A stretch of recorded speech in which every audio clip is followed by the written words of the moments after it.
తెలంగాణ ప్రజలలో ఆకాంక్ష ఉండేది తెలంగాణ కావాలని, కానీ రాణిస్తారా అనే భయం ఉండేది. తర్వాత నాయకత్వం పట్ల అవిశ్వాసం ఉండేది. అనుభవాలు అట్లున్నాయి. ఈ రెండు పోగొట్టడానికి కేసీఆర్ తన బుర్రను రంగరించిండు, మేధో మదనం చేసిండు. మాలాంటి వాళ్ళు అందరి ముందు పెట్టి ఇది కరెక్టేనా, ఇట్లా పోతే బాగుంటుందా అని చెప్పాడు. ఒక 100 సార్లు విన్నా నేను, కరీంనగర్ సింహగర్జన సభకి ఎట్లా పోవాలి, ఏ నాయకుడు అన్నట్లు మాట్లాడతాడా?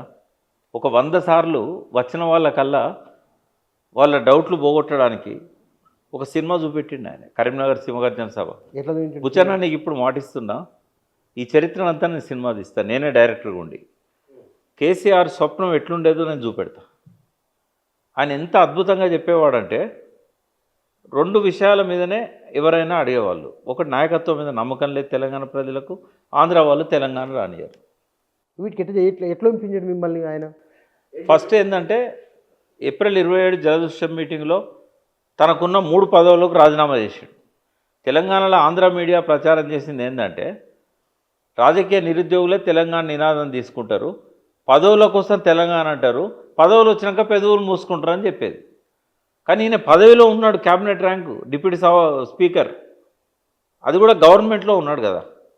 సో ఉపసభాపతి, డిప్యూటీ స్పీకర్కు రిజైన్, ఎమ్మెల్యేకి రిజైన్, ఆ పార్టీ వ్యవస్థాపక సభ్యుల్లో ఒకడు, దానికి రిజైన్.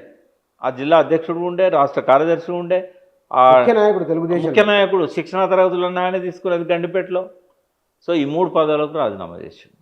ఆ రాజీనామాలతోని ఒక నమ్మకాన్ని తెలంగాణ ప్రజలకు ఏం కల్పించిండంటే పదవుల కోసం అమ్ముడు పోరు, తెలంగాణ వాళ్ళు తెలంగాణ కోసం పదవులను త్యాగం చేస్తారు. నేను ఆ రోజు అన్నా మీటింగ్లో, రాష్ట్ర కమిటీ మీటింగ్లో, ఆ ఒక్కరోజు రాజీనామాలతోని కమ్యూనిస్టులకు నీ లోపల లెనిన్ కనబడ్డాడు, దళితులకు నీ లోపల ఒక అంబేద్కర్ కనబడ్డాడు, కాంగ్రెస్ వాళ్ళకి నీ లోపల ఒక గాంధీ కనబడ్డాడు అన్నాను నేను. ఓ సమాధానం ఏంటి వారి స్పందన అని నేను ఆగలేదు. ఇప్పటివరకు అయితే చంద్రశేఖరరావు గారు కాంగ్రెస్లో ఓనమాలు నేర్చుకొని తెలుగుదేశంలో రాజకీయంగా ఎదిగిన వ్యక్తి. ఈరోజు టీఆర్ఎస్ పెట్టినా కూడా, మనమందరం లెనిన్, అంబేద్కర్, గాంధీ అనుకున్నా కూడా ఈరోజు ఆయనను చంద్రశేఖరరావు లాగానే చూడాలి. ఆయన గాంధీ అవుతాడా, అంబేద్కర్ అవుతాడా, లెనిన్ అవుతాడా, ఈ తెలంగాణ ప్రస్థానం నిరూపిస్తుందని చెప్పాను. ఆయన ముందటనే, ఓపెన్గా ఆయన ముందటనే. స్పందన ఏంటి వారికి? హరీష్ గారు అన్నారు నన్ను తర్వాత రూమ్లో పిలిచి, నువ్వు మామయ్యను పొగిడినవా